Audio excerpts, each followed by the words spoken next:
Hello प्यारे बच्चों, कैसे हैं आप। नमस्कार। आज हम आदर्श जीवन मूल्य उत्तरा के अध्याय अभय का अध्ययन करेंगे। अभयम संतोष शुद्धि ज्ञान योगे व्यवस्थिति दानम दमश्च यज्ञश्च स्वाध्याय स्तप आर्जवम। गीता के 16वें अध्याय का ये प्रथम श्लोक, जिसका अर्थ है कि श्री भगवान बोले, भय का सर्वथा अभाव, अंतःकरण की पूर्ण निर्मलता, तत्व ज्ञान के लिए ध्यान योग में निरंतर दृढ़ स्थिति और सात्विक दान, इंद्रियों का दमन, भगवान, देवता और गुरुजन की पूजा तथा अग्निहोत्र आदि उत्तम कर्मों का आचरण एवं वेद शास्त्रों का पठन पाठन तथा भगवान के नाम और गुणों का कीर्तन, स्वधर्म पालन के लिए कष्ट सहन और शरीर तथा इंद्रियों के लिए अंतःकरण की सरलता, ये सब दैवी संपदा को लेकर उत्पन्न हुए पुरुष के लक्षण हैं। तो ये जो गुण ऊपर बताए गए हैं, ये उत्तम लक्षण है, दैवीय लक्षण है, और जो लक्षण बताए गए हैं जिस पुरुष में ये होते हैं वह भी दैवी पुरुष कहलाता है। तो प्यारे बच्चों, जिसने भी अभी तक इस चैनल को सब्सक्राइब नहीं किया है वो इसको सब्सक्राइब अवश्य कर ले और इसे अपने दोस्तों के साथ, अपने सहपाठियों के साथ, अपने भाई बहनों के साथ शेयर अवश्य करें ताकि वो भी इसका लाभ ले सके। तो चलिए बच्चों, चलते हैं आगे। प्यारे विद्यार्थियों, श्रीमद् भगवत गीता में वर्णित ये दैवी सद्गुण ऐसे दिव्य जीवन मूल्य हैं जिन्हें जीवन में लाकर आप स्वयं अनुभव करोगे कि यौवन में कितना अद्भुत निखार, कैसी ऊर्जा, कितना आत्मविश्वास भर जाता है। वास्तव में आज के समय में इनकी बहुत आवश्यकता है, इसे मानिए और पहचानिए। तो प्यारे बच्चों, ये जो गुण बताए गए हैं ये सभी अच्छे गुण अगर कोई व्यक्ति, कोई बच्चा अपने विद्यार्थी जीवन में ही अपना लेता है तो उसके जीवन में एक अद्भुत निखार आ जाएगा, एक अद्भुत आत्मविश्वास आ जाएगा और उसका पूरा जीवन ऊर्जामय हो जाएगा। तो प्रथम लक्षण है अभयम, अर्थात ऐसी अवस्था जहां किसी प्रकार का कोई भय नहीं हो, डर नहीं हो। यथार्थ ज्ञान, जो जैसा है उसको उसी रूप में जानना, किसी भी प्रकार की आशंका न बचना अभय कहलाता है। इसके विपरीत आशंका का नाम भय है। यह आशंका आधुनिक युग में अधिकांशतः बढ़ती हुई देखी जा सकती है। आशंका मतलब डाउट, आप इसको कह सकते हैं। भविष्य को लेकर ढेरों अपेक्षाएं मन में भर ली जाती हैं, फिर वही अपेक्षाएं आशंका और फिर धीरे धीरे भय का रूप ले लेती हैं। तो आज के समय में हम बहुत सी अपेक्षाएं कर लेते हैं, हम ये बनेंगे, वो बनेंगे, ऐसा करेंगे, वैसा करेंगे। अगर समय के अनुसार हम लगातार अध्ययन करते रहें तो हम वैसा कर भी सकते हैं, लेकिन खाली अपेक्षाएं करते हैं, बाद में आशंकाएं मन में हो जाती हैं कि अगर ऐसा नहीं हुआ तो, और फिर वही चीज धीरे धीरे भय का, डर का रूप धारण कर लेती है। भय मन की दुर्बलता का लक्षण है। अगर मन में डर होगा तो मन कमजोर हो जाएगा, लेकिन यह भी ध्यान रखने योग्य है कि मन में जितनी अधिक भय की वृत्ति, भावना बनी रहेगी, मन उतना ही अधिक दुर्बल यानी कमजोर होता जाएगा।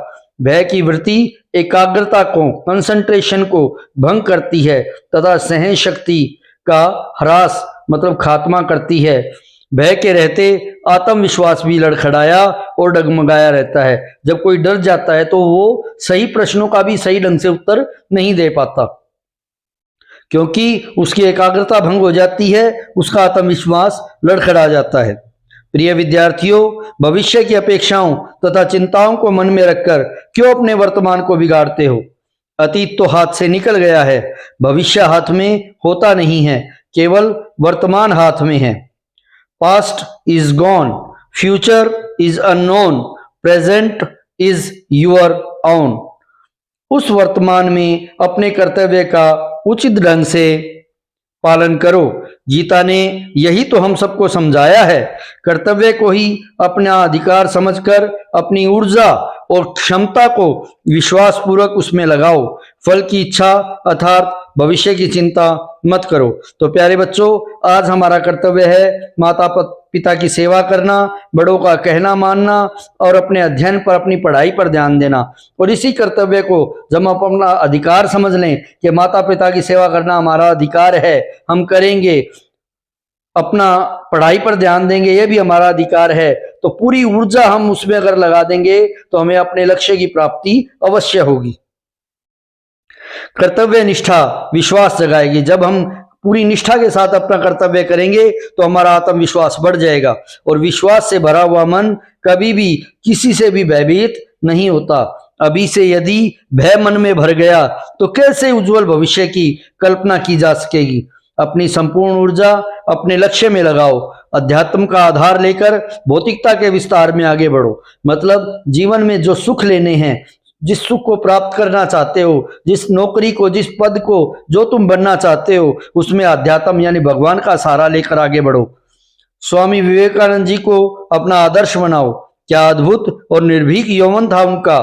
किसी भी स्थिति परिस्थिति में कोई भय नहीं था। एक बार तो सिंह यानी शेर के सामने आने पर भी वे घबराए नहीं, लड़खड़ाए नहीं, और सिंह भी वापस चला गया। भयभीत रहने वाले पर विपरीत परिस्थितियां भी भारी पड़ने लगती हैं, जबकि निर्भीक मनुष्य तूफानों में से भी, मतलब कठिन समय से भी रास्ता निकाल लेते हैं, मार्ग निकाल लेते हैं।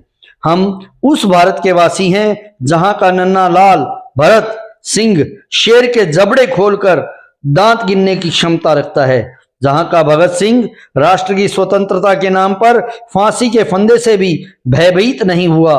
गीता के इस लक्षण अभयम को पढ़कर आओ भय छोड़ें, साहस और आत्मविश्वास से भरकर अपने आप को कर्तव्य पथ से जोड़ें। तो प्यारे बच्चों, ये था हमारा अध्याय अभय। आइए अब इसके प्रश्नों का अध्ययन करते हैं।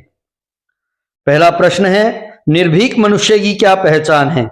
निर्भीक मनुष्य के मन में किसी प्रकार की आशंका नहीं रहती। निर्भीक मनुष्य अपने लक्ष्य के प्रति सजग रहते हैं। निर्भीक मनुष्य तूफानों में से भी मार्ग निकाल लेते हैं। दूसरा प्रश्न देखते हैं, अभयम किसे कहते हैं। अभयम एक ऐसी अवस्था है जहां किसी प्रकार का कोई भय नहीं होता। जो जैसा है वह उसको उसी रूप में जानता है। मन में किसी प्रकार की आशंका न बचना अभय कहलाता है। तीसरा प्रश्न देखते हैं प्यारे बच्चों, एकाग्रता भंग होने के क्या कारण हैं। किसी भी प्रकार की आशंका होने से भय उत्पन्न होता है। भय की भावना एकाग्रता को भंग करती है तथा सहन शक्ति का विनाश करती है। अगला प्रश्न देखते हैं, हमारे हाथ में क्या है। हमारे हाथ में केवल वर्तमान यानी चल रहा जो समय है वही है, क्योंकि अतीत जो है बीत चुका है, हमारे हाथ से निकल चुका है, और भविष्य अभी आया नहीं है। तो जो समय चल रहा है प्यारे बच्चों, वही वर्तमान हमारे हाथ में है। मन की दुर्बलता का लक्षण क्या है। मन की दुर्बलता का लक्षण भय है। मन में जितनी अधिक भय यानी डर की भावना होगी, मन उतना ही अधिक दुर्बल, कमजोर होता जाएगा। हमें अपनी ऊर्जा कहाँ लगानी चाहिए। हमें अपनी ऊर्जा साहस और आत्मविश्वास के साथ कर्तव्य पथ पर आगे बढ़ते हुए अपने लक्ष्य को प्राप्त करने में लगानी चाहिए। आपकी समझ के अनुसार आप इन प्रश्नों के उत्तर स्वयं दें। आपके समक्ष जब कभी भय की स्थिति उत्पन्न हुई, उस समय आप उस स्थिति से कैसे बाहर आए, वर्णन करें। तो प्यारे बच्चों, आपकी जिंदगी में कभी न कभी आपको डर लगा होगा, भय लगा होगा, तो आप उस स्थिति से कैसे बाहर आए उसके बारे में आपने बताना है, लिखना है। कर्तव्यनिष्ठ व्यक्ति से आप क्या सीखकर अपने जीवन में अपनाएंगे और क्यों। जो व्यक्ति निष्ठापूर्वक अपने कर्तव्य का पालन कर रहा है तो आप देखेंगे वह जीवन में आगे बढ़ रहा है, वह किसी से भयभीत नहीं होता है, हर कोई उसका सम्मान करता है, वह किसी से डरता नहीं है। तो उसके गुणों को अगर हम अपने जीवन में अपनाएंगे तो हम भी उसी भांति अभय वाले बन जाएंगे, निर्भीक बन जाएंगे, और सभी हमारा मान सम्मान करेंगे, हमें एक अच्छी पहचान मिलेगी। तो कुछ करने के लिए गीता में कर्तव्य के संबंध में जो ज्ञान दिया गया है उसे आप अपने जीवन में अपनाकर सकारात्मक ढंग से आगे बढ़ें। अपने जीवन से संबंधित उन प्रसंगों पर चर्चा करें जब आपने साहस का, हिम्मत का परिचय दिया है, उसके बारे में बताएं। तो बच्चों, आज का अध्याय यहीं पर समाप्त होता है। इसे लाइक करें, अपने साथियों के साथ शेयर जरूर करें, चैनल अगर अभी तक आपने सब्सक्राइब नहीं किया है तो सब्सक्राइब अवश्य करें, और अगर आपका कोई सुझाव है तो कमेंट बॉक्स में लिखकर ज़रूर भेजें। अगर किसी प्रकार की कोई शंका है, कोई डाउट है तो उसे भी कमेंट बॉक्स में लिखें, उसका भी निदान किया जाएगा। तो प्यारे बच्चों, मिलते हैं अगले अध्याय में शीघ्र ही।